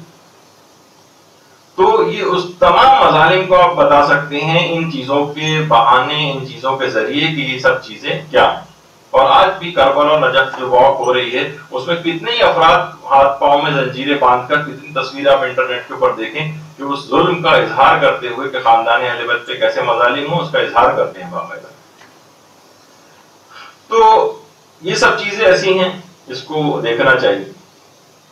پھر اس کے بعد ایک اور تاریخ کے اندر ملتا ہے ایسا واقعہ کہ حسن مصنع کے بیٹے جو علی تھے، جن حسن مصنع کا عبد قاسم کے لحاظ سے تذکر آیا تھا اس دن، انہی کے بیٹے، باقاعدہ مقاتل الطالبین کے اندر روایت بھی ملتی ہے کہ جب علی ابن حسن کو منصور نے تہ خانے میں قید کیا تھا تو انہوں نے بھی مرتے دم تک لوہے کی زنجیریں اتارنے سے منع کر دیا اور کہا تھا کہ ہرگز یہ ہتھکڑیاں جو بیڑیاں مجھے پہنائی گئی ہیں مجھے ہرگز نہ اتارنا، میں اسی حالت میں اللہ کے حضور پیش ہوں گا اور منصور سے جو ہے وہ میں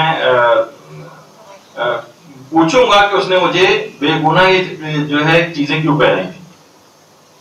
تو یہ علی ابن حسن مصنع کی باقاعدہ وصیت، تو یہاں سے سوال کیا جائے علی ابن حسن مصنع یہ تو ظالموں نے آپ کو پہنائی تھی، پھر آپ اس کو پہننے پر اصرار کیوں کر رہے ہیں؟ تو وہ کہیں گے کہ میں احتجاج کے طور پر یہ بات کر رہا ہوں۔ تو وہی احتجاج کی ان کی سیرت پر آج لوگ عمل کرتے ہیں اور احتجاجاً اس چیز کو پہنتے ہیں۔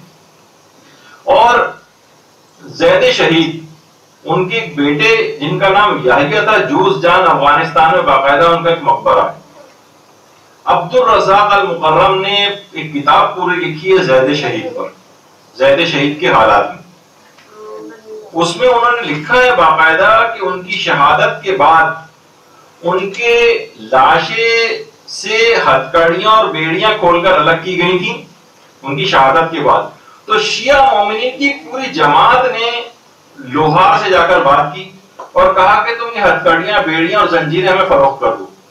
اور اتنی زیادہ لوگوں کی رغبت تھی ان کی ہتھکڑیوں، بیڑیوں اور زنجیروں کو خریدنے میں کہ باقاعدہ پھر سمجھے ایک لحاظ سے معاذ اللہ اس کو کہنا نہیں چاہیے، جس طرح آکشن ہوتا ہے، اور وہ باقاعدہ 20,000 درہم ان کی ہتھکڑیوں اور بیڑیوں کی قیمت لگی تھی۔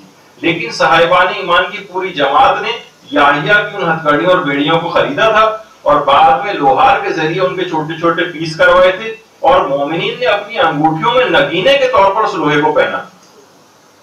یعنی تاریخ اسلام میں، شیعت کی تاریخ میں، مومنین میں شروع سے اس طرح کی رسمیں رائج رہی ہیں جس سے ہمیشہ ان کی شہادت کو منایا جاتا رہے۔ یحییٰ جس مظلومانہ طریقے سے شہید ہوئے لوگوں کو دکھانے کے لیے ہر وقت ہاتھ میں انگوٹھی رہے گی، ہر وقت ان کی یاد تازہ رہے گی۔ جو لوہا اس کے اندر پہنا، ہر شخص پوچھے گا کہ مثلا یہ تو عقیق ہوتا ہے، فیروزہ ہوتا ہے، اس کی جگہ لوہا کیوں لگا ہوا ہے؟ تو کہیں گے کہ یہ ان کی ہتھکڑی اور بیڑی ہے تاکہ ان کے اندر ایک تحرک بھی پیدا ہو۔ تو بہرحال اسی طرح سے علماء فرماتے ہیں کہ ہمارے ساتویں امام، امام موسی کاظم علیہ السلام،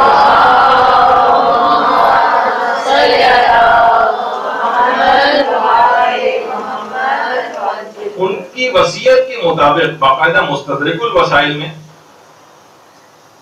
شیخ حسین نوری نے باقاعدہ چیز لکھی ہے کہ امام کی وصیت کے مطابق انہیں زنجیروں اور بیڑیوں کے ساتھ ہی دفن کیا گیا۔ تو امام نے کیوں؟ مولا آپ کو تو ظالموں نے پہنائی تھی، زبردستی پہنائی تھی۔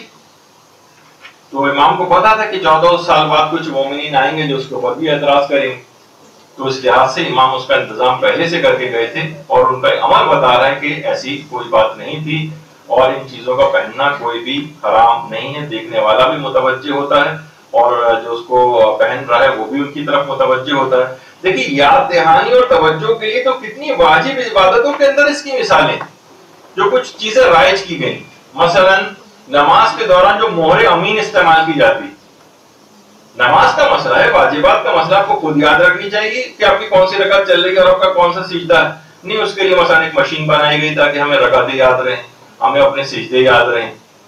مہر امین آپ دیکھیں جگہ جگہ ملتی ہے، لوگ مومن جو زیادہ شکی ٹائپ کے ہوتے ہیں اس کو استعمال کرتے ہیں عبادتوں کے اندر یاد دہانی کی چیزیں۔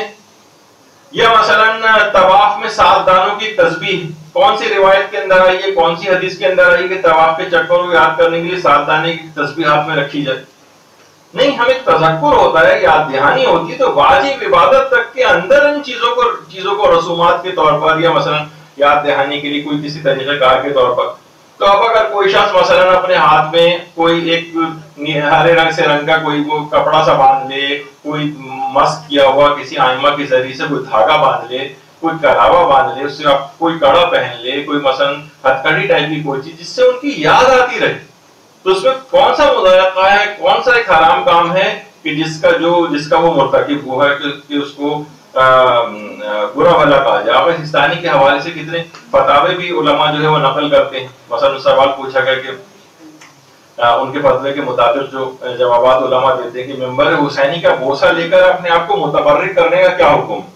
یعنی ایک عام ممبر، لکڑی کا ممبر رکھا ہوا ہے، اس طرح سید الشہداء کے غم میں نکلے ہوئے جلوس کے علامہ مبارک اور امام بارگاہ کی دیواروں کا بوسہ لینا کہ جائز ہے یا نہیں؟ جواب: ایسا کرنے میں کوئی حرج نہیں، بلکہ ہر وہ چیز جس کی نسبت سید الشہداء اور دیگر ائمہ معصومین کی طرف ہو ان سے متبرک ہونے میں کوئی اشکال نہیں. ہر وہ چیز جس کی صرف نسبت سید الشہداء سے ہو جائے. یہ کڑا کوئی پہن رہا ہے، یہ نسبت ہو رہی ہے امام سجاد سے. یہ مثلا کوئی کلامہ پہن رہا ہے اسیرانی کربلا سے ایک نسبت کے طور پر پہن رہا ہے. فرما رہے ہیں کسی چیز کی بھی نسبت سید الشہداء اور دیگر ائمہ معصومین کی طرف ہو تو اس سے متبرک ہونے میں کوئی اشکال نہیں. پھر دوسرا سوال پوچھا کہ بعض مومنین زیارت مقامات مقدسہ کے وقت معصومین کی ذریعے پر سبز کپڑا یا دھاگا باندھتے ہیں اور بعد میں اسے کھول کر تبرک کی نیت سے اپنے ہاتھ یا گلے میں باندھ لیتے ہیں، کہ ایسا کرنا جائز ہے؟ جواب: ایسا کرنے میں کوئی حرج نہیں، باندھ سکتے ہیں. تو اس کو ایک ہندوؤں کی یادگار بنا دینا اور اس طرح سے کہنا یہ صحیح نہیں. اچھا، اب لوگ کہتے ہیں کہ بھائی یہ تو آپ نے خود ہی سے کپڑا باندھ لیا ہے، خود ہی اس کو قرار دے دیا کہ یہ نسبت ہو گئی ہے. تو جی ہاں، اس سے نسبت ہو جاتی ہے. مثلا علم ایک کپڑا ہی تو ہے، آپ خود کپڑا لے کر آتے ہیں. بعض اوقات بہت سے علموں کو آپ مثلا رنگتے بھی ہیں اور اس کو پھر آپ نے ایک لکڑی کے اوپر لگا دیا اور اس کے بعد اس کا خود بخود اس کے اندر ایک تقدس آ گیا. اب اس کا احترام لازم ہو گیا. مثلا نوجوانوں کے لحاظ سے کہوں، لڑکوں کے حوالے سے کہ مثلا ابھی شادی بھی نہیں ہوئی، صرف بات طے ہوئی ہے، منگیتر ہوئی، اور ان کے لیے ایک خود بخود ایک غیرت کا ایک احساس اس کے اندر پیدا ہو جاتا ہے. بھائی ابھی تو کوئی رشتہ بھی آپ کا قائم نہیں ہوا، صرف نسبت طے ہونے سے یہ فرق پڑ جاتا ہے. انسان کے جذبات الگ ہو جاتے ہیں، طریقہ کار الگ ہو جاتے ہیں. اسی طرح سے علماء اس کی مثال دیتے ہیں جیسے غلاف کعبہ. ایک سال غلاف کعبہ پچھلے سالوں میں پاکستان سے بھی تیار ہو کر گیا. اچھا، ابھی تو تیار ہو کر بھی نہیں گیا، صرف کپڑا مثلا خریدا گیا، لوگ زیارت کے لیے جانا شروع ہو گئے. کیوں؟ صرف خانہ کعبہ سے. ابھی تو خانہ کعبہ پر لگتا تو متبرک ہوتا ہے نا، ابھی تو لگا بھی نہیں ہے، صرف منسوخ ہوا ہے. ہو سکتا ہے حالات ایسے ہوں کہ حکومت سعودی عرب کانٹریکٹ کینسل کر دے اور کہتے ہیں ہم فلاں ملک سے بنوا لیں گے، ہم خود بنا لیں گے، آپ کا ہمیں یہ غلاف نہیں چاہیے. لیکن لوگ اس کی زیارت کو پھر بھی جاتے رہے. مثلا کیا کوئی شخص یہ کر سکتا تھا کہ مثلا جو خانہ کعبہ کا جو غلاف جو کہ لگا نہیں ابھی صرف پاکستان میں، یا مثلا اس کی جا کر کوئی توہین کرے معاذ اللہ؟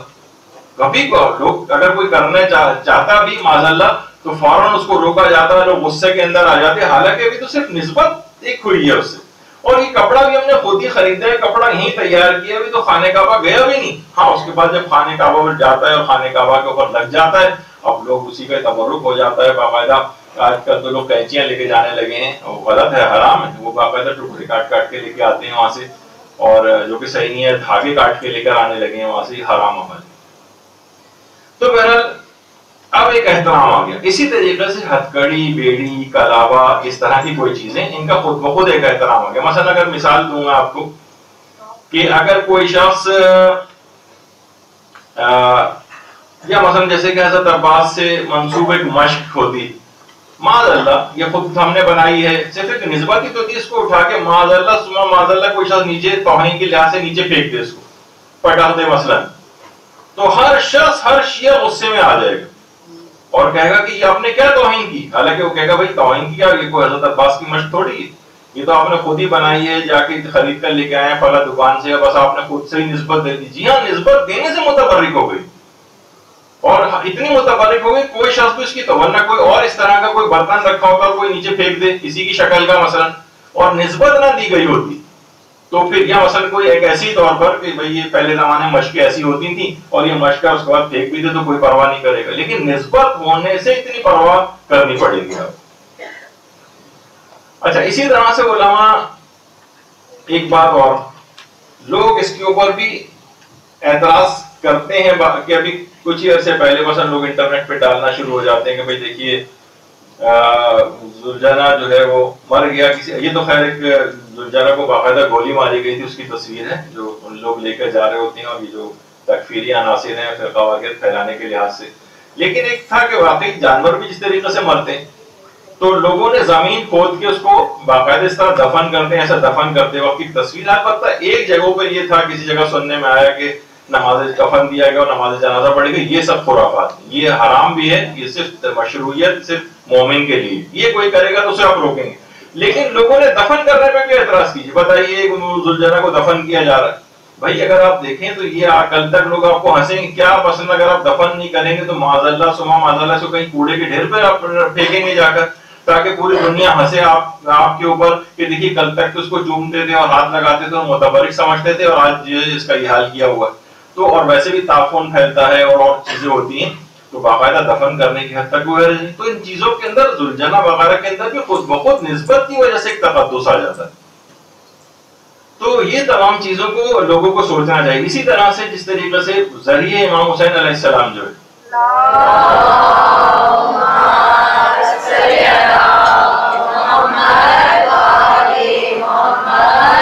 باقاعدہ ایران کے اندر تیار ہو کر گئی اور مکمل زری ایران میں تیار ہوئی، اور ابھی گئی بھی نہیں تھی وہاں، اور بے تحاشا لوگ، ہزاروں کی تعداد میں لوگ روزانہ آ رہے ہیں، بلکہ یہاں سے علامہ طالب جوہری صاحب قبلہ بھی وہاں پر گئے، اس کی زیارت کی، اس کے اندر ان کو جانے کا وہ پرمیشن ملی، وہاں جا کر انہوں نے نماز بھی پڑھی، اور نماز پڑھنے کے علاوہ کہ میرا بھی اس میں کچھ ہاتھ ہو جائے، تھوڑا سا وہاں پر کچھ کام بھی کیا کہ اس ذریعے امام حسین میں میری بھی کوئی محنت اس کے اندر لگ جائے تھوڑا سا، تاکہ ایک ہاتھ انہوں نے اس کے اندر لگایا ہے تبرک کے طور پر حاصل کرنے کے لیے اس سے۔ تو ابھی کیا ہے کہ یہ تو کیا اس کا اب احترام نہیں تھا اس وقت، یہ تو ابھی گئی بھی نہیں تھی وہاں پر، اور اس کے بعد پھر اس کو لوگ اس کی زیارت کو وہیں پر ایران میں اس کی زیارت کو آتے رہے ذریعے، اور اس کے بعد پھر جب اس کو باقاعدہ کنٹینرز کے اندر جو ہے وہ جہاز میں لے جایا جانے والا تھا تو اس کے ساتھ ساتھ بھی لوگ اسی طریقے سے ساتھ چل رہے تھے جیسے حقیقی زری کا جس طریقے سے ایک احترام ہوتا ہے۔ اور اس کے بعد وہی آج زری وہاں پر آپ دیکھتے ہیں امام حسین علیہ السلام ان کی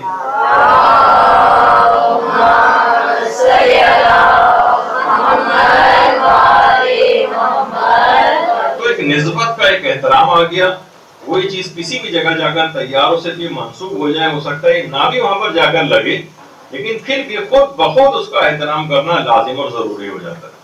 اب آ جائیے بہت سے مسائل فقہ بھی اس کے اندر ہیں کہ مثلا باقاعدہ اللہ حافظ بشیر نجفی سے بھی سوال پوچھا گیا کہ اگر کڑی اس نیت سے پہنی جائے، جس کو ہم کڑا کہتے ہیں یا ہتھ کڑی بیڑی اس طرح کی کوئی چیز، اس نیت، تو انہوں نے یہ جواب دیا کہ اگر کڑی کو اس نیت سے پہنا جائے کہ امام نے حکم دیا ہے تو پھر تو کڑی پہننا حرام، یعنی کڑا کڑی کوئی بھی اس طرح کی جو چیزیں آپ دیکھتی ہیں جو لوگ پہنتے ہیں، لیکن اگر اس نیت سے پہنے کہ امام کی قید کو نہ بھولے تو یہ باعث ثواب ہے، یعنی اب لوگوں کی نیت یہی ہوتی ہے۔ اور باقاعدہ الگ سے بھی اس کا ایک سوال، یہ تو خود ہمارے مدرسے نے ایک سوال آیت اللہ سیستانی کو بھیجا تھا کہ پاکستان اور انڈیا میں ایام اعضاء میں مومنین عام طور پر اسمال جو چھوٹی چھوٹی چینز ہوتی ہیں ہاتھوں میں وہ پہنتے ہیں جنہیں ہتھ کڑی یا کڑا کہتے ہیں، اور اس سے ان کو امام سجاد کی یاد آتی ہے، اور کچھ دھاگے ہاتھ میں باندھتے ہیں جس کو کلاوہ کہتے ہیں، باقاعدہ وہ نام بھی مینشن کر دیے تھے،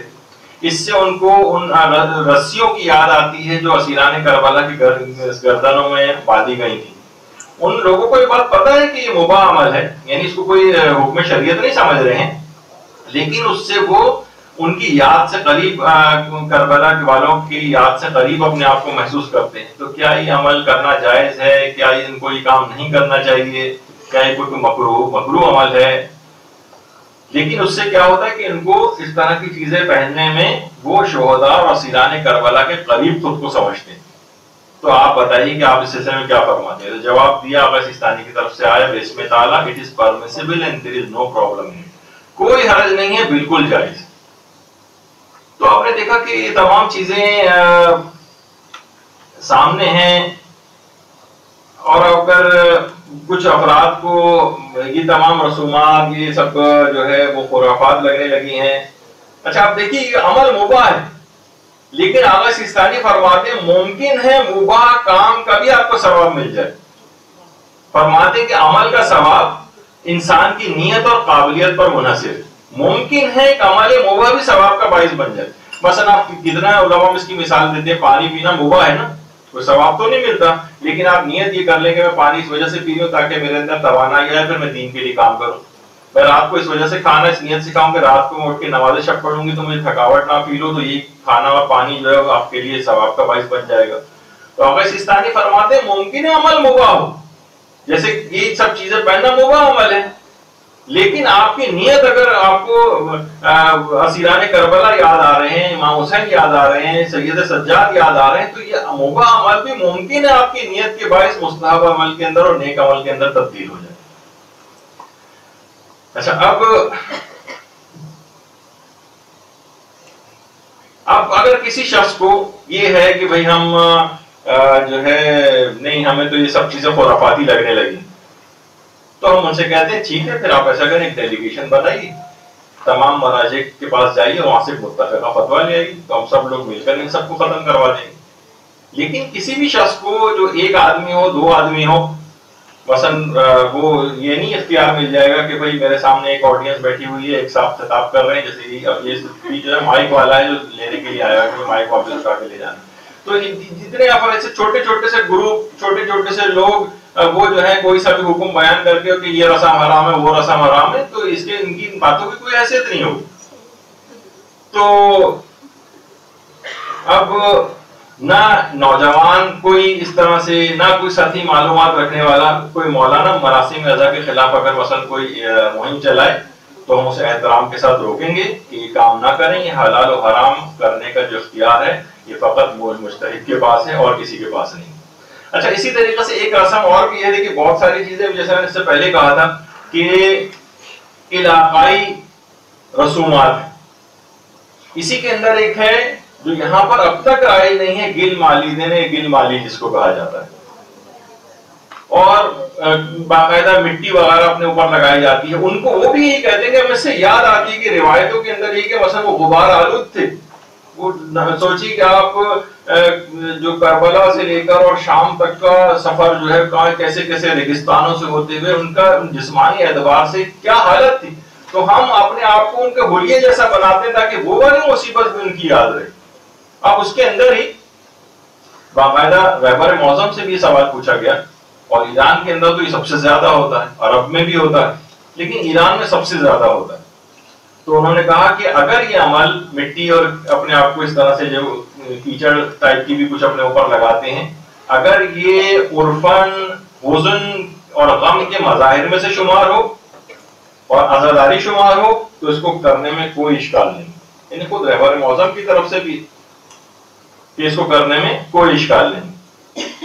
البتہ کچھ اس طرح سے اپنے آپ کو کرتے ہیں کہ جو تمام علماء نے کہا ہے کہ اب غلطیدن جس کو کہا جاتا ہے اپنے آپ کو پورے دیکھیے عوام ہے نا، عوام تو افراط و تفریط کا شکار ہوتے ہیں۔ اب اتنی زیادہ کسی کوئی لگانے لگے گا تو اسے روکا جائے گا، لیکن یہ نہیں کہا جائے گا کہ مثلا یہ رسم کو بالکل ختم کر دیا جائے اور بند کر دیا جائے۔ اگر آپ صرف گل مالیدن لکھ کر آپ گوگل امیجز کے اوپر جا کر سرچ کریں تو آپ کو اتنی بڑی تعداد کے اندر، ایک لحاظ سے اگر ہم اس کو والا لفظ استعمال کریں توہین مذہب والا، تو اتنی نظر آئے گی کہ قامہ اس کے مقابلے میں کم لگنے لگے گی، مجھے آپ نوٹ کر کے دیکھ لیجیے۔ تو مقصد کہنے کا یہ ہے کہ یہ بہت لوگ جب حد سے، خاموش رہ کے ذرا سنیے، لوگ جب حد سے زیادہ تجاوز کرتے ہیں تو ان لوگوں کو، یعنی ہم اس رسم کو ختم نہیں کریں گے بلکہ ان کو اعتدال کے اندر لوگوں کو لے کے آئیں گے۔ مثلا اگر کوئی شخص واقعی جیسے عام طور پہ ہوتا ہے اتنی بڑی بڑی تلواریں جو ہے مارنے لگے، تو جن کے یہاں جائز بھی ہے وہ بھی علماء کہتے ہیں کہ بھائی اس میں بھی اعتدال میں رہ کے کیا جائے، آپ کے نقصان کوئی نہ پہنچ جائے آپ کو۔ یعنی جو جواز کے بھی قائل ہیں وہ بھی اتنے زیادہ اس میں اسراف کرنے کو نہیں کہتے، حد سے تجاوز کرنے کو نہیں کہتے، جسے عام طور پر عوام عام طور پر کرنے لگتی۔ تو لیکن اس کو ختم نہیں کر دیں گے. کیونکہ مثلا ہم کہیں کہ جب بل والدین کے مجھے یہ مثلا اپنے غبار آلود اپنے آپ کو کرنا یا مثلا اپنے جسم کے اوپر مٹی وغیرہ لگانا, تو یہی وجہ ہے کہ آیت اللہ صادق روحانی نے اسے بھی پوچھا گیا, انہوں نے کہا کہ غلطیدن در گل کار صحیح نہیں, یہ تو صحیح نہیں کہ انسان پورا لت پت اس میں ہو جائے. اما مختصری پر پیشانی زدن خوب است, تھوڑی سی اگر پیشانی پہ لگا لی جائے. اور یہ خود آیت اللہ صادق روحانی جن کا یہ فتویٰ ہے وہ خود اس عمل کو انجام دیتے ہیں, اپنی پیشانی کے اوپر تھوڑی سی مٹی لگانا. یہ غم و حزن کی وہاں پر ایران کے عرف کے اندر ایک علامت اور ایک نشانی وہ سمجھی جاتی ہے. اور باقاعدہ انہوں نے اپنی جو آفیشیل ویب سائٹ ہے اس پہ اس کے فتوے بھی دیے کہ تھوڑا سا صرف پیشانی پہ لگانا بس یہ مطلوب. اچھا اسی طرح لیکن ایران کے اندر بہت پورے گروپس ہوتے ہیں, پورے مٹی اپنے آپ کو جو ہے وہ زیادہ جو ہے وہ لگا لیتے ہیں. اور عام طور پر خواتین, یہ تو خیر عموماً جائز حد تک ہی ہے, وہ دوسری یہ ایام ہے جس میں واقعی لگتا ہے کہ انسان غبار آلود ہے, غم منا رہا ہے, اس کا حزن جو ہے اس سے ظاہر ہو رہا ہوتا ہے. اچھا بہت سے لوگ, اب دیکھیے ابو زرعی جو اتنا زیادہ جہاد کرنے والا شخص, عام طور پر یہ بھی کہا جاتا ہے جو مراسم اذان انجام دے رہا ہے یہ خرافاتی ٹائپ کا ہے, اس کا کوئی تعلق نہیں ہے جہادوں سے, اس کا کوئی تعلق نہیں ہے حرم کے دفاع سے, یہ لوگ بزدل ہوتے ہیں, یہ تو بس رسومات کے اندر غرق ہے. نہیں, ایسا نہیں ہے. یہ اس قسم کے طنز و تعانی اور تشریح دینا عزاداروں کو ہر وقت ان کو جو ہے یہ کہتے رہنا, یہ بھی بہت غلط ہے. اس سے قوم ڈیوائیڈ ہو رہی ہے, اس سے قوم انتشار کا شکار ہو رہی ہے, اس سے لوگ لڑائی جھگڑے کے اندر مبتلا ہو رہے ہیں. اور گویا یہ تاثر اس طرح سے مل رہا ہوتا ہے کہ گویا جو حرم کا دفاع کر رہا ہے یا جو مثلا جہاد کر رہا ہے اس کا مراسم اعضاء سے تعلق نہیں ہوتا, اس کا دوسرا نتیجہ یہ نہیں کرنے لگتا ہے, جو کہ بالکل غلط. تو اس طرح سے افراد ہیں. اور خواتین کے بھی ہوتا ہے کہ مثلا کچھ نہیں تو اپنے مثلا لباس کے اوپر اس طرح سے وہ ایک نشان غم کا جو ہے وہ بنا لیتے ہیں. آیت اللہ مہدی امامی کتنے مراجع کا طریقہ کار ہے. اگر یہ سب غلط ہوتا, خرافات ہوتی, تو یہ لوگ کبھی انجام نہ دیتے. اپنے جسم پر, اپنی داڑھی پر, اپنے امامے کے اوپر جو اس طرح سے لگانا, اور اسی میں گریہ کر رہے ہوتے ہیں, ان کے مصائب کو یاد کر رہے ہوتے ہیں, ان کے خاک آلود ہونے کو یاد کر رہے ہوتے ہیں. تو کتنی چیزیں آپ کو دیکھیے اس طرح سے نظر آتی ہیں. لیکن کوئی بھی چیز اگر جیسے ابھی سے پہلے کہا کہ حد سے زیادہ اگر کوئی چیز تجاوز کرے گی تو ظاہر ہے پھر اس کو روکا جائے گا کہ نہیں اتنا زیادہ نہیں بلکہ درمیان میں رہتے. اسی میں لوگ پھر نمازیں وغیرہ بھی وہاں پر پڑھتے ہیں. اور علماء کا طریقہ کار باقاعدہ یہ ہے, کبھی بھی کوئی خرافاتی رسم ہوتی تو اس کو کبھی بھی جاری نہیں کرتے, اور بلکہ علماء دوسرے لوگ آتے ہیں ان کے ہاتھ سے لگواتے ہیں کہ آپ ہمیں اپنے ہاتھ سے مٹی وغیرہ جو ہے وہ لگائیں اور ہمیں خاک آلود کریں.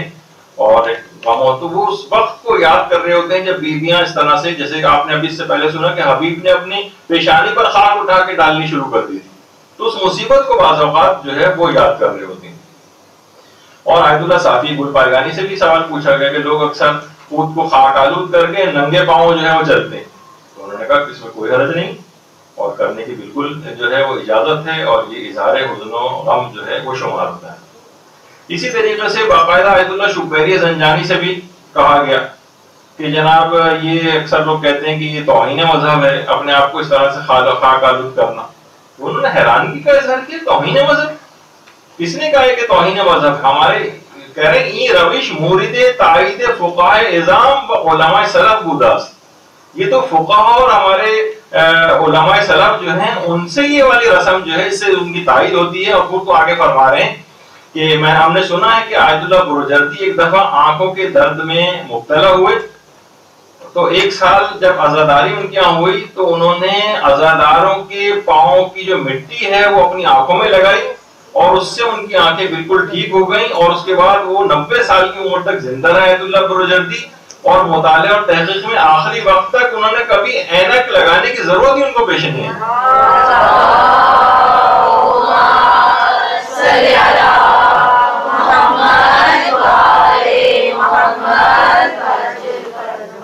تو بہرحال اس لحاظ سے آپ دیکھیں کہ یہ اس کو علماء وہاں پر بھی طریقہ کار رائج ہے, ہر جگہ پر ایک غم و حزن کی علامات کے طور پر ہے.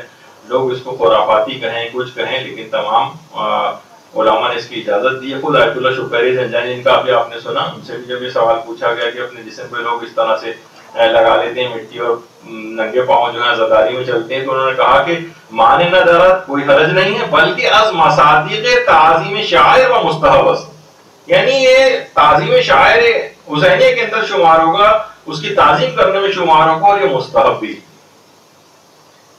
اور رہبر معظم نے بھی جو بھی تفصیلی اس پہ فتویٰ دیا ہے تو انہوں نے کہا کہ اگر اس طور پہ اس کو لگایا جائے کہ اس کو عزادار شمار کیا جائے انہی سادہ طریقے سے اس حد تک لگانا کہ عرفاً وہ اس کا عزادار ہونے کی نشاندہی کرے تو کوئی حرج نہیں ہے. لیکن اگر انگشت نمائی کا سبب بن جائے اور توہین مذہب کا سبب بن جائے، جیسے آپ نے دیکھا کیچڑ میں پورا غلطہ ہو جائے وہ، تو یہ کوئی حزن و غم کے طور پر اس کو نہیں شمار کیا جائے گا، پھر جائز نہیں رہے گا. تو انسان جو ہے وہ اس طرح سے اپنے آپ کو رکھے. اسی طریقے سے دیکھیے علماء نے اس پہ بھی فتاوے دیے ہیں کہ جناب عزاداری امام حسین میں گریبان کو چاک کرنے کا جو ہے جو حکم ہے وہ کیا ہے، کوئی حرج نہیں ہے، گریبان بھی چاک ہو سکتا ہے. اس کے علاوہ چہرے پر گریبان چاک کرنا اور چہرے پر فراشی ڈالنا، آیت اللہ ہاشمی شاہرودی فرماتے جب مختلف علماء کے آپ کے سامنے پیش کر رہا ہوں کہ صرف چند لوگوں کے نہیں بلکہ تمام علماء کے فتاوے اس طرح سے کہا ہے بالکل جائز ہے، چہرے پر خراشیں تک جو ہے وہ ڈالی جا سکتی ہیں. اب کوئی لاکھ کہے کہ بھئی یہ تو توہین مذہب آپ کو ہو رہی ہے، سے نہیں. اور آیت اللہ حافظ بشیر بھی فرماتے ہیں کہ مجھے نجف میں رہتے ہوئے 50 سال ہو چکے ہیں، میرے ناقص خیال کے مطابق اہل بیت کی محبت جتنی پاک و ہند کے شیعوں میں بالخصوص برصغیر کے شیعوں میں پائی جاتی ہے بالعموم، اس محبت کا مظاہرہ اہل بیت کے مصائب و فضائل کا اہتمام دنیا کسی اور خطے میں اور کسی قوم میں نہیں پائی جاتی. یعنی آپ کو باقاعدہ افتخار ہے، بہت سے مراسم مراسمی کے ذریعے تو اپنے افتخار اپنا جو ہے وہ برقرار رکھا ہوا کہ آپ ایسے مراسم انجام دیتے ہیں کہ اس سے محبت اہل بیت کا اظہار ہوتا ہے.